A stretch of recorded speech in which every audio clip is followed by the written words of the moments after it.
Garp wants absolute freedom, but also has the duty of being the world's hero. Reminds me of your take on Zoro's insane ambition and selfless loyalty.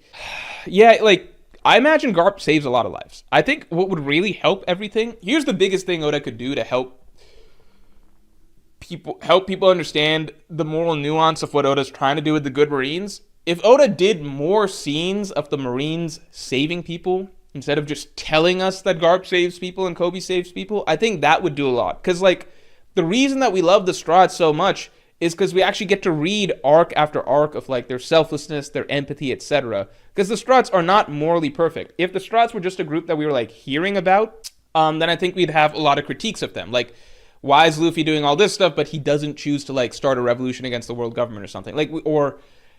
We might have more critiques of these of pirates if we didn't read the story through pirates lens, right? We might view Luffy even more as an anti-hero or something, right? If we were reading the story through Kobe's perspective or some Marine, right? But we see arc after arc. Like, we get to see and feel the struggle of the Strahd stepping up to save Kokoyashi Village, of them, like, stepping up to save Alabasta, like, everything that they go through. So we understand the moral good inside of them, right? And we don't just hit them with labels, right? If we got that level of storytelling for Garp, Kobe, etc., the one time we did was probably Hachinosu, but Hachinosu doesn't really count because they're not really saving innocent civilians as much there. They're saving their own asses.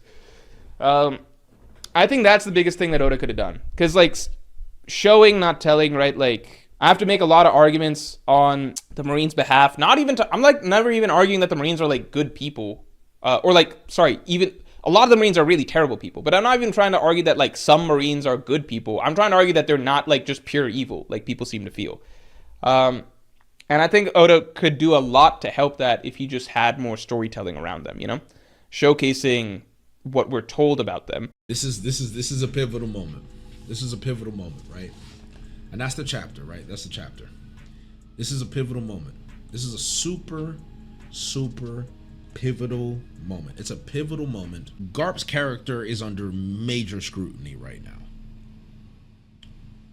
And I actually just got out of a Garp debate with some people on the way here.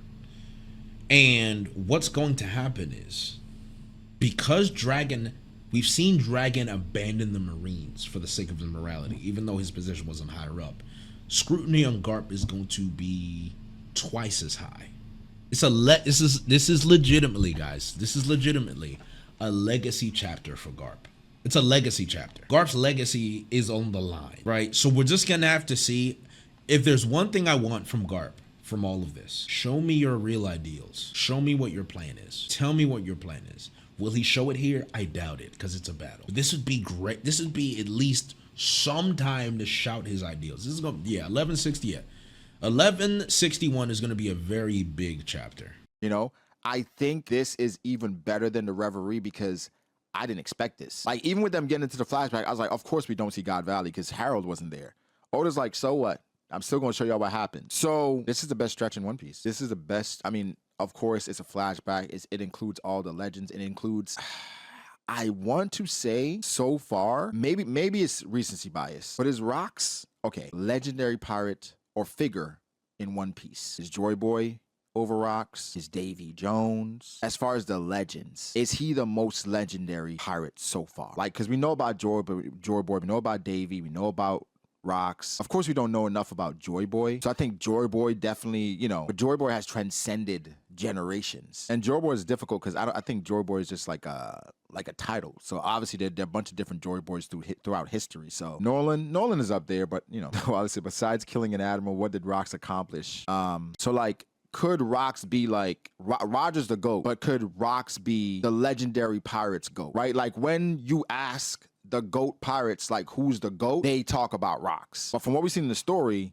typically these pirates talk about Roger, right? So we have to see how it ends. I don't know if Oda's been coy on purpose with the Rocks mention. So we have to see, like, what do the other pirates say? Because Roger gets glazed, Rocks doesn't even get mentioned. So I wonder if Oda kind of flips it on his head where, like, we see the pirates mentioning Rocks in real time through flashback, like Big Mom, Roger, Big Mom, Whitebeard, and it's like, oh, we didn't see this on purpose because Oda was just trying to save the Rock's legend. But so far, it's Roger. It's Roger. And what it leaves at the end. If after Rox died, they just walk away, no mention of him, they don't care, then I'm sorry, Rox.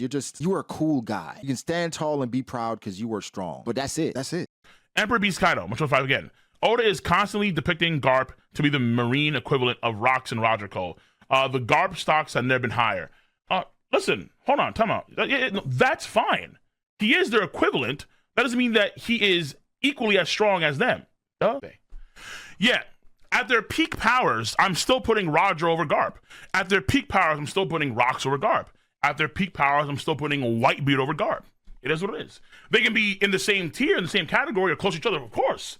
But at their peak powers, which is not there right now, I think Roger takes like decades to be. I think Roger is what, like in his 30s now. If we take what's said in the Ace Light novel at face value, in single combat, Kaido's better too. Because Kaido, in terms of sheer battle power, is said to be the strongest. De facto. Believe it? Because I kind of finagle that. I'm like, well, okay. Whitebeard could have been like, they're kind of comparing Whitebeard like now, maybe not, in his prime. So I do kind of finagle Whitebeard to be higher than Kaido. That's what I kind of do there, but either way. And that's canon too. That is canon. The Ace Light novel is canon. But listen, like, to have the Marines or have a legendary Marine be not as strong as the pirates of, yore, when the story is about pirates, makes sense. Break next week. That is how you let us know that we're seeing the Garp Valley incident in the most intricate of details. I think what I love so much about this chapter is that it was like a combination of classic Oda pacing with what Oda focuses on after the time skip. And I think what it led to was just a really nicely packed and flowing chapter. Where now we're getting, my thought process was when I saw the title of the chapter, especially coming off of what I was told this week, was in this one chapter, especially after I saw the title, we're going to get the God Valley incident.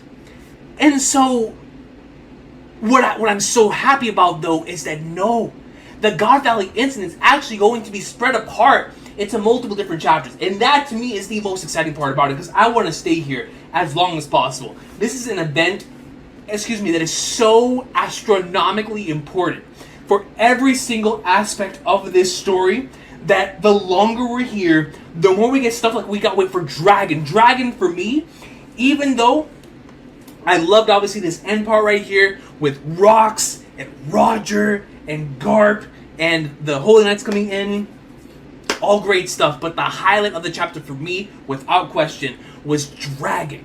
And I love what we got to see with Dragon there. And it's because we were able to focus on the little small moments with Dragon that is going to allow the big moments to really hit home, man. And so what I love about this is that it's sort of letting us know how this God Valley flashback is going to be paced, right? And it just makes me so happy.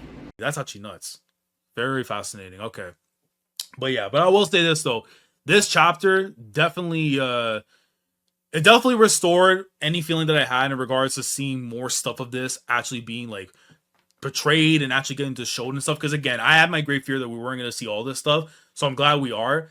But it does feel like there needs to be at least 2 to 3 more chapters of this, for especially certain characters that are involved that need to get fleshed out. Like for me, I gotta see what's gonna happen if there's a confrontation between Dragon and Garp. That needs to be done. If Akainu was on this island, I need to see something with Dragon and him. I gotta see the fight. Like we have to see Garp and Roger against Rox, and then not to mention, if we're gonna see Rox go out, I has to be right in front of Teach, because that's gonna tell us exactly what made him the person that he is today, man.